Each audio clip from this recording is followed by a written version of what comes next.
ಇದು ಸಿಲಿಕಾನ್ ಸಿಟಿಯನ್ನೇ ಬೆಚ್ಚಿ ಬೀಳಿಸುವ ಸುದ್ದಿ. ಅಪಾರ್ಟ್ಮೆಂಟ್ ನಲ್ಲೇ ನಡೀತಾ ಘೋರ ಕೃತ್ಯ. ಇದು ನ್ಯೂಸ್ 18 ಕನ್ನಡದ ಮತ್ತೊಂದು ಬಿಗ್ ಸ್ಟೋರಿ. ಸಿಲಿಕಾನ್ ಸಿಟಿ ಮಂದಿಯನ್ನೇ ಬೆಚ್ಚಿ ಬೀಳಿಸುವಂತಹ ಸ್ಟೋರಿ ಇದು.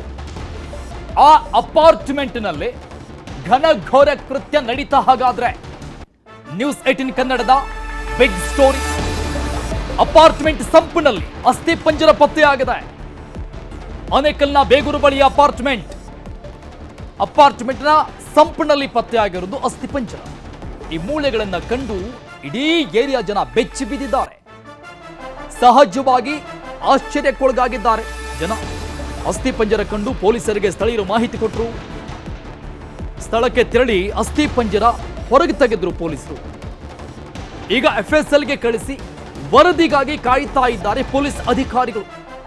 ಯಾರದ್ದು ಬಾಡಿ ಏನು ಎತ್ತ ಅನ್ನುವಂಥ ಮಾಹಿತಿಗಳನ್ನು ಕಲೆ ಹಾಕುವ ನಿಟ್ಟಿನಲ್ಲಿ ಕಳೆದ ಸೋಮವಾರ ಪತ್ತೆಯಾದಂತಹ ಅಸ್ಥಿ ಪಂಜರ ಇದು. ಕಳೆದ ಸೋಮವಾರ ಸ್ಥಳಕ್ಕೆ ತೆರಳಿ ಅಸ್ಥಿ ಪಂಜರ ಹೊರ ತೆಗೆದಿದ್ರು ಪೊಲೀಸರು. ಅಸ್ಥಿ ಪಂಜರ ಯಾರದ್ದು ಅನ್ನೋ ಅನುಮಾನದ ಹಿನ್ನೆಲೆಯಲ್ಲಿ ಸಹಜವಾಗಿ ಅದನ್ನ FSL ರಿಪೋರ್ಟ್ಗಾಗಿ ರವಾನೆ ಮಾಡಲಾಗಿದೆ. ವರದಿಗಾಗಿ ಕಾಯ್ತಾ ಇದ್ದಾರೆ. ದೃಶ್ಯದಲ್ಲಿ ನೋಡ್ತಾ ಇದ್ವಿ, ತಲೆಬುರುಡೆ, ಕೈಕಾಲು, ಮೂಳೆಗಳೆಲ್ಲವೂ ಕೂಡ ಇದೆ. ಈ ರೀತಿಯಾಗಿ ಪತ್ತೆಯಾಗಿರೋದು ಅಪಾರ್ಟ್ಮೆಂಟಿನ ಸಂಪಿನಲ್ಲಿ. ಒಂದು ವಾರದಲ್ಲಿ ವರದಿ ಬರುವ ಸಾಧ್ಯತೆ ಇದೆ. ವರದಿಗಾಗಿ ಈಗ ಬೇಗೂರು ಪೊಲೀಸರು ಕಾಯ್ತಾ ಇದ್ದಾರೆ.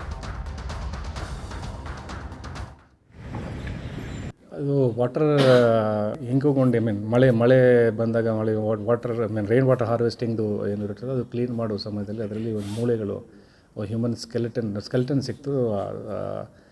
ಸ್ಕಲ್ಲು ಅದೆಲ್ಲ ನೋಡಿದರೆ ಹ್ಯೂಮನ್ ಸ್ಕೆಲೆಟನ್ ಎಲ್ಲ ಕಂಡು ಬಂತು. ಆನಂತರ ಅದು ಇಮಿಡಿಯೇಟ್ಲಿ ಅದ ಮೇಲೆ ನಮ್ಮ ಪೊಲೀಸರು ಹೋಗಿ ನೋಡಿಬಿಟ್ಟು FSL ಅವ್ರಿಗೂ ತಿಳಿಸಿದ್ದಾರೆ. ಅದನ್ನು ಮತ್ತೆ ರಿಕವರ್ ಮಾಡಿ ಎಕ್ಸಾಮಿನೇಷನ್ ಕಳಿಸಿದ್ದೀವಿ. ಅದು ನೋಡಿದರೆ ಮೇಲ್ನೋಡಿ ನೋಡಿದರೆ ಹ್ಯೂಮನ್ ಇದು ಥರ ಇದೆ, ಮೇಲ್ ಹ್ಯೂಮನ್ ಬಾಡಿ ಸ್ಕೆಲ್ ಥರ ಕಂಡು ಬರ್ತದೆ. ಸೊ ಅದು ಹೆಂಗೆ ಆಗಿದೆ ಏನಾಗಿದೆ ಸ್ವಲ್ಪ ವಿಚಾರ ಮಾಡ್ತಾಯಿದ್ದೆ. ಒಂದು ಕೇಸ್ ಟೇಕಪ್ ಮಾಡಿ ಇನ್ವೆಸ್ಟಿಗೇಷನ್ ನಡೀತಾ ಇದೆ. ಈ ಬಗ್ಗೆ ಇನ್ನಷ್ಟು ಡೀಟೇಲ್ಸ್ ಕೊಡ್ತಾರೆ ನಮ್ಮ ಪ್ರತಿನಿಧಿ ಗಂಗಾಧರ್ ಸಂಪರ್ಕದಲ್ಲಿದ್ದಾರೆ. ಗಂಗಾಧರ್, ನಿಜಕ್ಕೂ ಕೂಡ ಬಹಳಷ್ಟು ಆಶ್ಚರ್ಯಕರ ಸಂಗತಿ ಇದು. ಯಾಕಂದ್ರೆ ಈ ಅಸ್ಥಿ ಪಂಜರ ಸಿಕ್ಕಿರುವಂತಹ ಸ್ಥಳ ಆ ರೀತಿ ಆಗಿದೆ. ಆ ಸಂಪಿನಲ್ಲಿ ಈ ಒಂದು ಅಸ್ಥಿ ಪಂಜರವನ್ನ ಬೇರೆ ಕಡೆಯಿಂದ ತಂದು ಹಾಕಿದ್ರ ಅಥವಾ ಅದೇ ಅಪಾರ್ಟ್ಮೆಂಟ್ನಲ್ಲಿ ಏನಾದರೂ ಪ್ರಕರಣ ನಡೆದಿತ್ತಾ ಏನು ಎತ್ತ ಅನ್ನುವಂಥ ಅನೇಕ ಪ್ರಶ್ನೆಗಳು ಮೂಡುತ್ತೆ ಸಹಜವಾಗಿ. ಇನ್ನು ಅಪಾರ್ಟ್ಮೆಂಟ್ನವರು ಹೇಳುವ ಪ್ರಕಾರವಾಗಿ ಈ ಸಂಪನ್ನ ಯಾವಾಗ ಲಾಸ್ಟ್ಗೆ ಕ್ಲೀನ್ ಮಾಡಲಾಗಿತ್ತಂತೆ, ಹೇಗೆ ಬೆಳಕಿಗೆ ಬಂತಿದ್ದು ಈಗ? ಅರುಣ್, ಅಂದ್ರೆ ಈ ಒಂದು ಘಟನೆ ನಡೆದಿರುವಂತದ್ದು ಬೇಗೂರು ಪೊಲೀಸ್ ಠಾಣೆಯಲ್ಲಿ ಬಿಟ್ಟಲಾಗಿರುವಂತದ್ದು. ಆದ್ರೆ ಅಪಾರ್ಟ್ಮೆಂಟ್ ನ ಒಳಗಡೆ ಸುಮಾರು ಒಂದು 4 ಹೆಂಗುಗುಂಡಿಗಳಿದೆ. ಅದರಲ್ಲಿ ಒಂದು ಹೆಂಗುಗುಂಡಿಯನ್ನ ಸ್ವಚ್ಛ ಮಾಡುವಂತ ಸಂದರ್ಭದಲ್ಲಿ ಸೋಮವಾರ ಅಸ್ಥಿ ಪಂಜರ ಸಿಕ್ಕಿರುವಂತದ್ದು. ಅದು ಮನುಷ್ಯನ ಅಂತ ಗೊತ್ತಾಗಿದೆ. ಈಗಾಗಲೇ ಅವರು ತಲೆಬುರುಡೆ ಮತ್ತೆ ಅಸ್ಥಿ ಪಂಜರವನ್ನ ಈಗಾಗಲೇ ಒಂದು FSL ಕೂಡ ಕಳಿಸಿಕೊಡಲಾಗಿರುವಂತದ್ದು. ಮತ್ತೆ ಸಂಬಂಧಪಟ್ಟಂತೆ EDR ಕೂಡ ದಾಖಲು ಮಾಡಿಕೊಂಡಿದ್ದಾರೆ. ಆದ್ರೆ ಇನ್ನೊಂದು ವಿಚಾರ ಅಂತಂದ್ರೆ ಇಲ್ಲಿ ಈಗ ಪ್ರಮುಖವಾಗಿ ಬೇಗೂರಿನ ಕೈಗಾರಿಕಾ ಪ್ರದೇಶದ ಏನೇನಿದೆ ಅದೆಲ್ಲ ಕೂಡ ಇಂಡಸ್ಟ್ರಿಯಲ್ ಏರಿಯಾ ಇರುವಂತದ್ದು. ಅಲ್ಲಿ ಅಪಾರ್ಟ್ಮೆಂಟ್ ಕೂಡ ಇದೆ.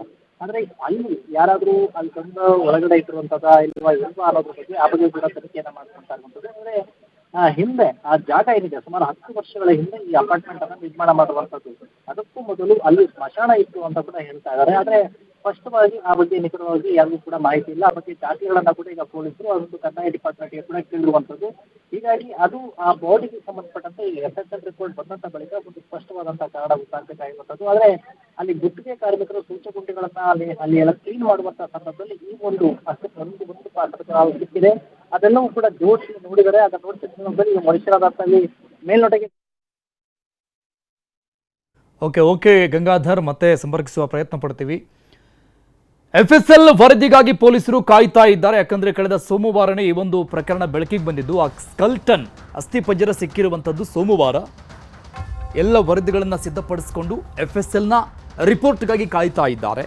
ಯಾವ ಕಾರಣಕ್ಕಾಗಿ ಈ ವ್ಯಕ್ತಿ ಸತ್ತಿರೋದು, ಅದು ಮಹಿಳೆನ, ಪುರುಷನ, ಯಾವ ಕಾರಣಕ್ಕಾಗಿ ಸಾವನ್ನಪ್ಪಿದ್ದಾರೆ, ಕೊಲೆನ, ಆತ್ಮಹತ್ಯೆನ, ಎಲ್ಲ ಪ್ರಶ್ನೆಗಳು ಸಹಜವಾಗಿರುತ್ತೆ. ಆ ಪತ್ತೆಗಾಗಿ FSLಗೆ ರವಾನೆ ಮಾಡಲಾಗಿದೆ.